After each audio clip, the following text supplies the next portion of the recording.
education will be among the key issues that Governor Kathy Hochul will address when she delivers her State of the State address in Albany tomorrow afternoon. And Teachers Union President Michael Mulgrew will be in the State Assembly chamber for tomorrow's speech, and he's joining us live this morning with more on how the state's agenda will impact New York City teachers and students. So good morning, Michael. Thanks for being with us.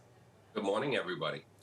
So there's a lot hinging on tomorrow's State of the State speech, especially given the $550 million in budget cuts that Mayor Adams is asking of the Department of Education. So what are your hopes of what's going to come out tomorrow? My major concern is that the governor and the legislature has already committed to doing what is known as the foundation aid, sending additional money to the city of New York. My concern is that as the mayor continues to cut the schools, we're going to get opposition in Albany saying, why do we continue to send you money if the mayor continues to take the money that we're sending you and use it somewhere else in his budget? So that's going to be one of the big things we are confronted with throughout this legislative session, that Albany is quite frustrated that they're sending records amount of money to New York City schools, and the mayor continues to cut by supplanting the money into other parts of his budget. So you have a lawsuit, right? You have a lawsuit that's filed against the city to prevent the budget cuts. Yes. When are both sides due in court? How is that exactly going to play out? What do you see playing out here? Well, what you're going to see is the initial arguments, and our argument is very clear that the city of New York doesn't have a right to cut education when it has records amount of reserves, when its revenue for this year is going to finish in a surplus, a multi-billion-dollar surplus, and therefore he should not be supplanting the money sent from Albany. That's going to be our argument. It's based on the maintenance of effort law for the state of New York for education funding.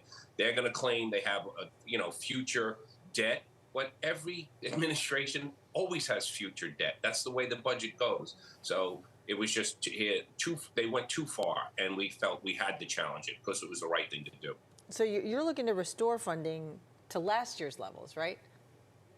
Yeah, because Albany already has in their budget to continue to continue to push the foundation aid formula so that New York City is receiving what was appropriate, which was deemed by the courts 20 years ago. But this governor was the first governor who actually made sure that the state was doing what it was supposed to do and being responsible for the students of New York City.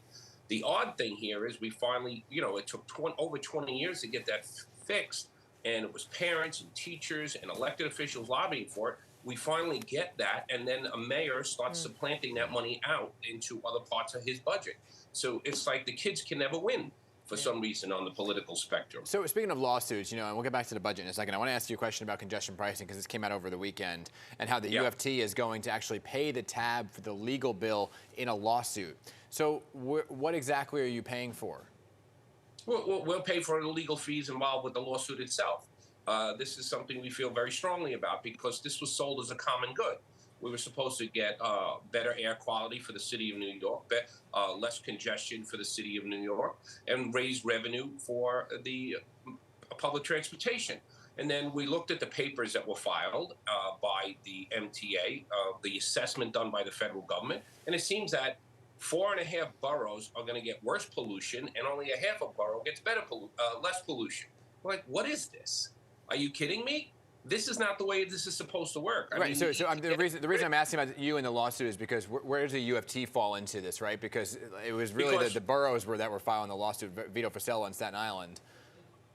No, we were always, because for us, the pollution is being put into some of the most challenging, poorest school districts. And we feel very strongly after what we went through with COVID that we are always going to do what needs to be done to protect our school system. And the teachers